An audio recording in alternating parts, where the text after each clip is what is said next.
Hello everyone, my name is Hilary Rizzo. Welcome to the VOC English News Program, where we bring you the latest and most significant news from Chinland this week. Here are tonight's news headlines. The Chin National Organization, Chin National Defense Force, CNO-CNDF, statement claiming full responsibility over political and administrative matters in Phalam Township has been opposed by the Chinland People's Organization, ZPO, and the Tonzang Township Council. A surprise attack on the Chin National Army CNA's mobile military base in Kampalet Township, southern Chinland, Zone 5, by the CDF Kampalet, a member group of the Chinland Brotherhood, led to an exchange of gunfire between the two sides. The Mara Territory Council, MTC-MDF, has officially confirmed that all Mara civilians under the age of 45 must serve in the military. Stay tuned as we bring you more important and engaging updates from Chinland this week. Chinland People's Organization, ZPO, and the Tonzang Township Council opposed the CNO-CNDF's announcement claiming political and administrative control over the entire Phalam Township. The Chin National Organization, Chin National Defense Force, CNO-CNDF, which is active in armed resistance in Phalam Township, issued a public statement on May 19th declaring that it had assumed the full political and administrative responsibility over the entire Phalam Township. The announcement was intended to inform all local residents. In the statement, CNO-CNDF affirmed its recognition of all ethnic groups currently residing within the territorial boundaries of Phalam Township and stated that it is taking full responsibility for political and administrative affairs during the transitional period before the emergence of a new federal constitution. In response, the Chinland People's Organization, ZPO, which is also active militarily in Phalam Township, released a statement on June 1st, strongly opposing the CNO-CNDF incursion into the Huangoram region.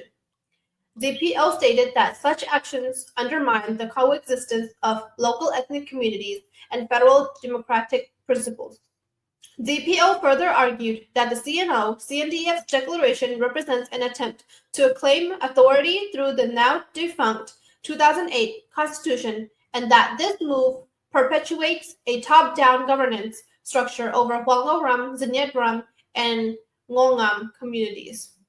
According to ZPO, a genuine federal system cannot be built through domination or coercion, but must be based on mutual understanding, justice, and reciprocal respect. ZPO reiterated its alignment with the Chinland Council in rejecting the 2008 Constitution and pursuing a broader federal movement aimed at building a new memoir that upholds federalism, equality, and indigenous rights. Similarly, the Tonzang Township Council released a statement on May 30th opposing the CNO-CNDF's declaration, stating that it violates the rights of the Huangoram people and other federal ethnic groups. The council warned that the move could lead to unnecessary inter-ethnic conflicts. The Tonzang Council has pointed out that the 2008 Constitution, originally endorsed at the 1993 Naungapian Conference, has already been abolished under the 2023 Chinland Federal Constitution. Under this new constitution, Chinland is organized into self-administered territories, including the 9 original townships and additional regions such as Lautu, Zotung, Maraland, Zopeiram, Santang, Siyin, Zangyetram, Tado, and Huangoram. These areas have been officially designated as autonomous self-governing territories, according to the Tonzang Township Council. CDF Kampalet launches surprise attack on CNA's mobile military base in southern Chinland's Kampalet Township, Zone 5, leading to an exchange of gunfire. On the afternoon of May 30th, around 2 p.m., CDF Kampalet forces launched a surprise assault on the Chin National Army, CNA's Yanhua Sitjao military base located in Zone 5 of Kampalet Township. The attack was carried out under the direct order of CDF Kampalet's Commander-in-Chief, Aung Lian, with troops from the Victoria Battalion and Tumi Battalion, according to a local military source. Following the surprise assault, an exchange of fire ensued between the two sides. The CNA reportedly sustained 2 injured soldiers, and 1 was captured by the attacking CDF Kampalet force, the source said. Following the surprise assault, an exchange of fire ensued between the two sides. The CNA reportedly sustained 2 injured soldiers, and 1 was captured by the attacking CDF Kampalet force, the source added. Zone 5 of Kampalet Township is known to be under the administrative operation of the Chinland Council, Chinland government. According to sources, CDF Kampalet, a member group of the Chinland Brotherhood, has been forcibly recruiting underage school children from Zone 5 for military service and has also been engaging in military intimidation tactics in the area. Mara Territorial Council, MTC-MDF, officially mandates compulsory military service for all citizens under the age 45 in Mara region. The Mara Territorial Council, MTC-MDF, has officially approved a resolution requiring all citizens under the age of 45 to serve in the military, according to an official statement released on June 5th. This decision was reached during the first regular Central Council meeting of the 3rd Mara People's Assembly, which was held from May 30th to June 1st in a location under MTC-MDF control. The resolution mandates that, except for special exemptions, all individuals under 45 years of age must participate in military service. The central meeting also deliberated and finalized 20 key administrative policies covering defense, healthcare, education, and overall governance, including efforts to gain full territorial control of the entire Mara region. In addition, 3 draft laws were discussed, including the financial law and tax law, which were approved. The administrative law for Lailampi town is still under review and was delegated to the Executive Management Committee for further handling, as per the announcement. The MTC stated its continued commitment to achieving federal democracy, dismantling the military dictatorship, and securing a fully safe and representative political system for the Mara people.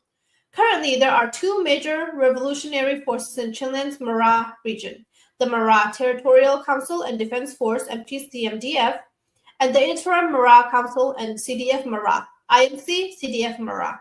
MTC-MDF is a member of the Chinland Brotherhood Alliance and also maintains a strategic alliance with the Arakan Army, AA. Meanwhile, IMC CDF Mara is affiliated with the Chinland Council. Previously, MTC-MDF has also been accused of forcibly conscripting citizens between the ages of 14 and 45 into military training, leading to widespread fear among local youths.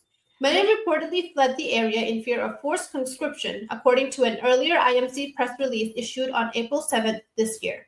2 CDF Matupi factions signed 8-point peace agreement through religious and community mediation.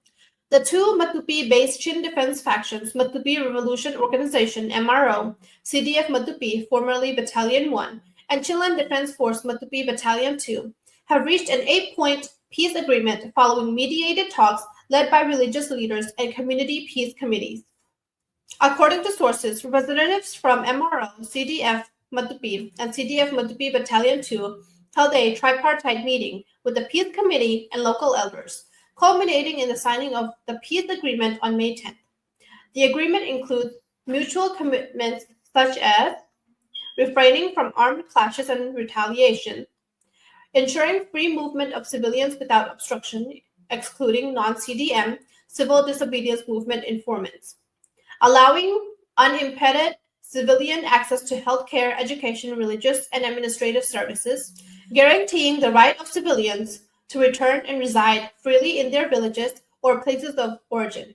It also allows NGOs and INGOs to move freely to provide humanitarian assistance to IDPs, internally displaced persons, and calls for the formation of a peace implementation committee, avoiding racially or personally offensive language, mutual respect, and coordination in security and defense-related matters. Furthermore, both sides agreed to jointly clear landmines in Ngalang village, which had become an active conflict zone. They committed to allowing civilian resettlement only after demining operations were complete. The demining process is to be finalized by June 10th, based on mutual consultation. The Chinland Defense Force, Matupi, originally emerged during the Spring Revolution, but later split into 2 factions due to political disagreements. Battalion 1 became part of the Chin Brotherhood Alliance, while Battalion 2 aligned with the Chinland Council. Recently, Battalion 1 rebranded itself as the Matupi Revolution Organization, MRO, CDF Matupi, and Battalion 2 has adopted the name Chinland Defense Force Matupi under the Chinland Council. Over 3 months of blackout in Chin capital Hakka forces residents to rely on solar panels and generators. Residents of Hakka, the capital of Chinland, have been without electricity for over 3 months, forcing them to rely heavily on solar panels and fuel power generators for energy, while depending solely on firewood for cooking. Those without access to solar panels or generators have had to pay local shops to charge their phones, power banks, and laptops, according to residents. Shops equipped with electricity from solar or generator sources reportedly charge MMK Myanmar Jet 5,000 to recharge a laptop, Myanmar Jet 4,000 for a power bank, and Myanmar Jet 3,000 for a phone. Hakka normally receives electricity via a high-voltage power line that runs through Ganggo Township in Magwe region. However, due to a line disruption in the Ganggo area, electricity supply has been completely cut off for approximately 3 months, creating major challenges for local civilians. Before the blackout, a bag of firewood in Hakka cost around Myanmar Jet 5,000, but the price has since skyrocketed to Myanmar Jet 30,000 to 35,000 per bag, according to local sources. Over 100 homes submerged, nearly 90 destroyed by flooding in Balewa IDP camps due to rising Galadan River. More than 100 homes in the Balewa IDP camps were submerged after continuous heavy rainfall caused the Galadan River to rise significantly, with nearly 90 of those homes completely destroyed, according to the Balewa IDPs and humanitarian supporting organization. Beginning in late May, persistent rainfall in Mizoram state led to severe flooding in Tuichong and Kaki villages in Longklai district, where Chin War refugees have been sheltering. Around 130 homes were submerged on May 31st, the organization reported. In the Tuichong IDP camp, which has 270 homes, 18 homes were completely destroyed and 45 were partially damaged. In addition, 75 toilets were completely destroyed. At the Kaki IDP camp, of the 141 homes, 69 were completely destroyed and 35 toilets were lost to flooding. Fortunately, there were no casualties or injuries, but displaced families are now taking temporary shelter in school buildings, halls, and local homes. Each house originally built in the Palewa camps cost approximately India rupee 30,000, and urgent support is now needed to rebuild shelters. Immediate needs include roofing and construction materials, food supplies, and essential medicines for healthcare. As of now, no humanitarian organizations have yet arrived at the flood-hit camps. The Balewa IDPs and Humanitarian Supporting Organization has called on all concerned individuals and organizations to provide emergency aid. That concludes our news for this week. Thank you for supporting VOC and have a good week.